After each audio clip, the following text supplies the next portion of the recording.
Hello everybody, this is Arnold Schwarzenegger, and we're going to be reading How the Grinch Stole Christmas by Dr. Seuss. I'm going to try and do this in one take, so it'll be kind of hard. So I'll have to go back and edit some things, but for the most part, it'll just be one take. I will try my best. How the Grinch Stole Christmas.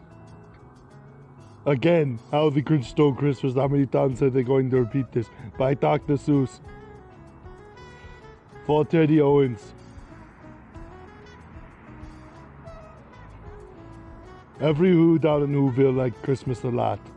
But the Grinch, who lived just north of Whoville, did not. The Grinch hated Christmas the whole season. Oh, please don't ask why. No one quite knows the reason. It could be that his head wasn't screwed on just tight. It could be perhaps that his shoes were too tight. But I think that the most likely reason of all may have been his heart was 2 sizes too small. They're hanging their stockings, he snarled with a sneer. Tomorrow is Christmas. It's practically here. And he growled, with his Grinch fingers nervously drumming. I must find some way to stop Christmas from coming. For tomorrow, he knew. But, whatever the reason, his heart or his shoes, he stood there on Christmas Eve, hating the Who's. Staring down from his cave with a soury Grinch frown, at the warm lighted windows below in their town, for he knew every Who down in Whoville beneath was busy now hanging a mistletoe wreath. All the Who girls and boys would wake bright and early, they'd rush for their toys. Oh then, all the noise, noise. The one thing he hated, the noise. Then the Who's, young and old, would sit down to a feast. They'd feast, and they'd feast, and they'd feast. They would feast on the Who pudding and the red Who roast beast, which is something the Grinch couldn't stand in the least. And then, sorry, I can't really get the... you're gonna have to look at the words, not the photo, sorry. And then, they do something he liked least of all. Every Who down in Whoville, the tall and the small, would stand together with Christmas bells ringing. They'd stand hand in hand and the Who's would start singing. They'd sing, and they'd sing, and they'd sing. The more Grinch thought of the Who's Christmas thing, the more Grinch thought, I must stop this whole thing. Why, for 53 years I put up with it now. I must stop Christmas from coming. Oh, that's a long time to be listening to that. I would get tired of that too. Then he got an idea, an awful idea. The Grinch got a wonderful, awful idea. All I need is a reindeer. The Grinch looked around, but since reindeer are scarce, there were none to be found. Did that stop the old Grinch? No. The Grinch simply said, if I can't find a reindeer, I'll make one instead. So he called his dog Max, then he took some red thread and tied a big horn on the top of his head. I know just what to do, the Grinch laughed in his throat, and he made a quick Santa Claus hat and coat. He chuckled and he clucked, oh the great Grinch trick. With his coat and his hat, I look just like Saint Nick. Then the Grinch said, giddy up! And the sleigh started down toward the homes where the Who's lay snoozing the town. Then he loaded up some bags and some old empty sacks on a ramshackle sleigh and he hitched up old Max. All their windows were dark, quiet snow filled the air. All the Who's were all dreaming sweet dreams without care. When he came to the first little house on the square, this is stop number 1, the old Grinchy Claus hissed, and he climbed to the roof, empty bags in his fists. Then he slid down the chimney, a rather tight pinch. He got stuck only once, for a moment or two. Then he stuck his head out, for the fireplace flew. With the little Who's stockings are hung in a row. These stockings, he grinned, are the first to go. Then he slithered and slunk, with a smile most unpleasant. Around the whole room he took every present. Pop guns and bicycles, roller skates and drums. Checkerboards, tricycles, popcorn, and plums. Then he stuffed them in his bags. Then the Grinch very nimbly stuffed all the bags one by one up the chimbley. Then he slunk to the icebox. He took the Who's feast. He took the Who pudding. He took the roast beast. He cleaned out the icebox quick as a flash. Why, that Grinch even took the last can of Who hash. Then he stuffed all the food up the chimney of glee. And now, grinned the Grinch, I will stuff up the tree.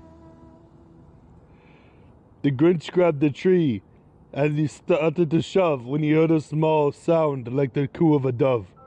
He turned around fast. He saw a small Who, little Cindy Lou who was not more than 2. The Grinch had been caught up by this tiny Who daughter, who got out of bed for a cup of cold water.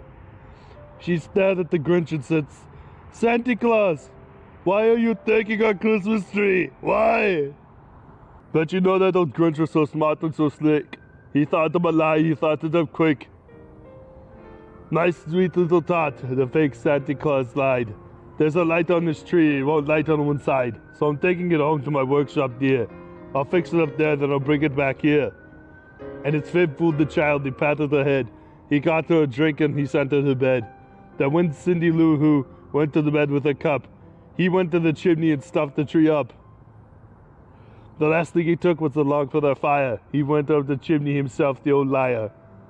On the walls he left nothing but hooks and wire. And one speck of food he left in the house was a crumb that was even too small for a mouse. Then he did the same thing to the other Who's houses, leaving crumbs much too small for the other Who's mouses.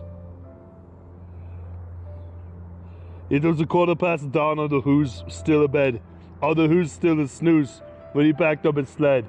Packed it up tight, packed it up with their presents, the ribbons, the wrappings, the tags and the tinsels, the trimmings and the trappings. 3,000 feet up at the side of Mount Crumpet, he rode with his load to the tip top to dump it. Poo-poo to the Who's. He was grinchishly humming. They're finding out now that no Christmas is coming. They're just waking up on the... Know just what they'll do. The mouths will hang open for a minute or two. Then the Who's down in Whoville, they'll all cry, boo-hoo. That's a noise, good, the Grinch said. I simply must hear. So he paused, and the Grinch put his hand to his ear. And he did hear a sound rising over the snow. It started low, then it started to grow. But the sound wasn't sad. Why, this sound sounded merry. It couldn't be so, but it was very. He stared down at the Whoville. The Grinch popped his eyes. Then he shook. What he saw was a shocking surprise. Every Who down in Whoville, the tall and the small, was singing without any presents at all. He hadn't stopped Christmas from coming. It came, somehow or other. It came just the same. And the Grinch with his Grinch feet ice cold in the snow stood puzzling and puzzling. How could it be so? It came without ribbons, it came without tags. It came without packages, boxes or bags. Then he puzzled 3 hours till his puzzler was sore. Then the Grinch thought of something he hadn't before. Maybe Christmas, he thought, doesn't come from a store. Maybe Christmas, perhaps, means a little bit more. And what happened then? Well, in Whoville they say that the Grinch's heart grew 3 sizes that day, and the minute his heart didn't feel quite so tight, he whizzed with his load through the bright morning light, and he brought back the toys and the food for the feast, and he himself, the Grinch, carved the roast beast. The end. Thank you for watching. This has been Arnold Schwarzenegger reading How the Grinch Stole Christmas by Dr. Seuss. Please like, comment, and subscribe. Merry Christmas, everybody, and a Happy New Year. I might not be posting a video for a while, but here it is, guys. My Christmas and New Year's video. Happy holidays, everyone, and I'll see you later.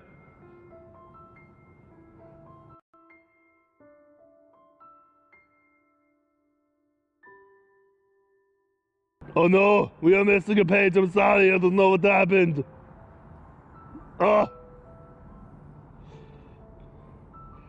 What? Oh, never, not missing a page. I'm just confused. Sorry, we will continue. My error. And his fib fooled the child. He patted her head and he got her a drink, and he sent her to bed. I'm reading the pages the wrong way. I'm sorry, guys. That is what happened. Let me try again. Let me read that line again. Santa Claus, why are you taking our Christmas tree?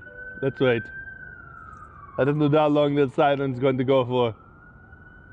Sorry about that. We're going to have to edit that out of the video. We'll put it in the bloopers.